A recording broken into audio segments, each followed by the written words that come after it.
Hey, this is Joe with Grow It Build It, and today I'm going to tell you all about Anise Hyssop. Anise Hyssop is a perennial flower native to North America. Native to the dry regions of the upper Midwest and Canada, it's become established in other states through escaping cultivation. But this flower is really a must-have in any garden that is looking for a low-maintenance, showy bloomer that will bloom for months on end while attracting numerous beneficial insects like bees, butterflies, and even hummingbirds, all at the same time. Outside of dealing with some self-seeding and cutting the dead flower stalks back in the spring, you can just sit back and enjoy this drought-tolerant plant in its bluish purple or lavender blooms. But this video will be a complete profile on this plant, including what it is and why you should grow it, the physical description and identification, the growing conditions, seed germination, wildlife associations and their use, and we will review. So I hope you sit back and stick with me today, as this is one of the easiest flowers to grow that packs a huge punch in terms of benefits for any flower bed or meadow.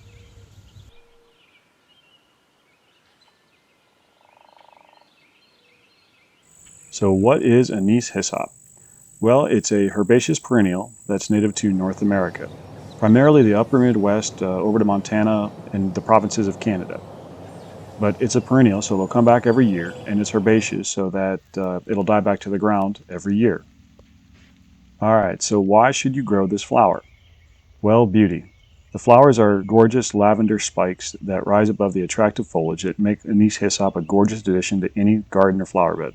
The foliage is interesting early in the season, as its color will change from kind of a purplish blue to green as the plant matures. It has a very long bloom time. Anise Hyssop will start blooming in early summer and last throughout late summer. Individual blooms will come and go throughout this time, and when planted in mass, it makes for a long-lasting, attractive display. And if you deadhead it, you can prolong it a bit more. It's easy to grow. With a little cold stratification, you can achieve a very high germination rate for the plant. And if you start it early enough from seed or winter sown and get it transplanted in the ground right away, you can get Anise Hyssop to bloom its first year, something that isn't common for perennial plants. Pollinators. Anise Hyssop is extremely attracted to numerous pollinators. Over 30 species of bees have been documented visiting the flowers, and over a dozen species of butterflies and moths. In my own gardens, this is one of the busier flower patches all summer long. And I just want to note, if you guys are enjoying this content, this video, please click the thumbs up and like my video. It really does help my channel out, and I greatly appreciate it. The leaves and flowers of Anise Hyssop are edible, primarily used as a spice or garnish. It can be used to flavor liquors or tea. The flowers can be raked off the stalk and used as like a lemon licorice flavor on top of a salad or something. And furthermore, this plant is grown by beekeepers, as the abundant flowers make it great for honey production. And we're about to get into growing conditions, but I just want to point out that this entire video does exist as an article at our website, which I will link to below. So if you need a quick reference later on, feel free to go there and check it out. But all right, let's talk about growing conditions. For growing Anise Hyssop, it will prefer full sun, which is at least 6 hours of direct sunlight per day, but it can tolerate partial sun, which is at least 4 hours of sun per day. But the more sun you do provide it, the more blooms you will have. For moisture, Anise Hyssop likes medium, moist to dry soils. It's not suitable for wet soils, pond edges, or areas prone to flooding, as excess moisture can cause root rot, which will kill the plant. For soil requirements, it can tolerate a wide range of soils from sandy loam to clay loam or even rocky conditions. It just needs to have good drainage. My own yard is actually an overcompacted sandy loam and behaves like clay, but I grow it on a slight slope, which helps it, and it seems to thrive there. But if you're unsure of your soil drainage, I do have a video on how to test that, which I will link to in the description below. For maintenance, Anise Hyssop will do a little bit of self-seeding in like a mulched flower bed. And although people say it can spread by rhizomes, I have never seen that happen. I've seen the clumps get bigger, so it's kind of a clump forming plant, which you can divide it every few years. But in general, it doesn't take much maintenance. Each spring you may have to pluck some seedlings in a manicured flower bed, but that's really not that difficult. The only other maintenance is to cut back the flower stalks when they go dormant. You can do this in autumn, but I prefer to wait until spring, as there is the potential that some insects may overwinter in the stalks. Okay, so physical description and identification. Anise Hyssop will grow 2 to 3 feet tall in optimum growing conditions, forming a clump of flowering stalks with some branching near the top. A member of the mint family, the stalks will be four-sided or square and be mostly smooth.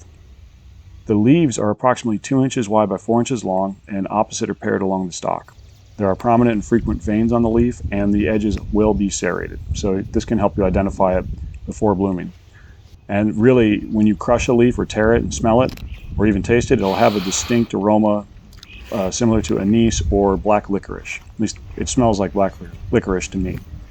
New growth leaves will have a purple tint, but it will turn green as the leaf matures to its full size. For roots, Anise Hyssop has a taproot and short rhizomes, so it's clump-forming root system. In the 4 or 5 years I've had this plant, I've never seen new plants pop up away from the originals, so it's not like, sending rhizomes all over your yard like goldenrod or bee balm or obedient plant, but it just expands itself slowly in a clump. The flowers occur at the top of the stems, and there will be a cluster of spike-like flowers that are lavender in color and 2 to 6 inches long. The cluster will consist of small tubular flowers that are only like a 1/4 inch to 3/8 inch long, which is 6 to 9 millimeters, and they are arrayed around the stalk. The blooming period will last for up to 3 months, making this one of the longest blooming perennial flowers. In late summer and early fall, when the flowering is done, the blooms will turn brown and dry up. This is when you can go collect the seed if you wish to. Simply pluck or cut the seed heads off and crush them in your hand to release the tiny seeds. You can store dried seed in a cool, dry place like a Ziploc bag for a year or two. How to grow it from seed. Anise Hyssop is easy to grow from seed. It does need a 30-day cold stratification period to break its dormancy and achieve a high germination rate. So you should either winter sow it or cold stratify it in the fridge to get, those high germination rates. I have videos on both of these methods and will post links to them in the cards on the right and below. But to grow the seeds, fill a suitable container with moist potting soil and sprinkle some seed on top. Press the seed into the soil, ensuring that there is still good contact, but don't cover them as the seeds need light to germinate. Place the containers in a location that gets morning sun and afternoon shade. And if you need to water them, use a spray bottle or a pump sprayer to mist the cell. Or you can water from the bottom so you don't wash away anything. Germination should occur once the temperatures begin to warm up in spring, or within 2 to 3 weeks if you are starting them in the summer after stratifying them. This is what the seedlings look like just after germination, so the cotyledon leaves. And here's what they look like when they're a little more mature. But if you do sow them too heavily, thin them or separate seedlings to increase the growth rate of individual plants. And once they have 2 or 3 sets of true leaves, you can transplant them out to their final location. Proper plant spacing is 2 to 3 feet apart, but you can make it a little closer. They just won't get as big. You do want to make sure they do have a decent amount of airflow though. Okay, so how fast to establish? Well, the most economical way to get this plant is to grow it from seed. And it usually will start blooming around 3 months after germination. So if you winter sow and get germination in April and transplant into the ground right away, you can probably expect to get some blooms by July and August. But by the second year, it should be full size. And it will continue to grow in terms of the clump size. Now, I have actually grown this plant in pots, and I wasn't specifically setting out to do that, but I just had one in a large pot that I never planted. It survived the winter and was there the following spring. So yeah, it looks like you can grow Anise Hyssop in pots and it will survive the winter, or at least it survived one winter. If you live in zone 6 or less, you might want to consider keeping it or overwintering it in its pot in like an unheated garage or shed during the winter. But I've at least had it survive in a pot for a couple of years. So there you go. For wildlife, Anise Hyssop attracts both short and long-tongued bees, and it's very busy from dawn until dusk in my gardens. The same goes for butterflies. Both small skippers to large swallowtails will visit the flowers for the sweet nectar they produce. To attract more pollinators, plant more. In general, I try to grow at least 3 of each species in my garden to do a better job attracting insects. Hummingbirds are also attracted to the nectar, and again, having more plants will increase the chances that you have hummingbirds visit as well. As mentioned before, the leaves and foliage of this plant have a very strong aroma, and that strong black licorice or anise smell will help keep deer and rabbits away. I've never seen damage on my plants from any herbivore, and I live next to a forest and there are plenty. So in my experience, this is one of the most deer-resistant perennials you can have. When it comes to garden uses, the modest size and spread of Anise Hyssop combined with its long bloom time really make it one of the most versatile plants to grow. It can be right at home in a formal flower bed, a border garden, a wildflower meadow, a microprairie. The lavender color can look great with almost any other bloom, and you can see here I've got 5 or 10 other species growing all around it, and it all looks good. Besides garden uses, the leaves and flowers do have some culinary uses as previously mentioned, and the leaves really do taste like black licorice, to me anyways. But essential oils are also extracted, and they are said to have antifungal properties as well as being rich in antioxidants, and several Native American tribes use this plant medicinally. In fact, there is over 60 uses documented by 27 different tribes, from everything from medicine, food, and even used as a sweetener. Alright though, it's time to review. So Anise Hyssop will grow 2 to 3 feet tall in full sun and well-draining soil. It attracts numerous pollinators of every kind, and it's very easy to grow from seed and can and will bloom in its first year. It's versatile in the garden, being at home in a formal flower bed or even a microprairie.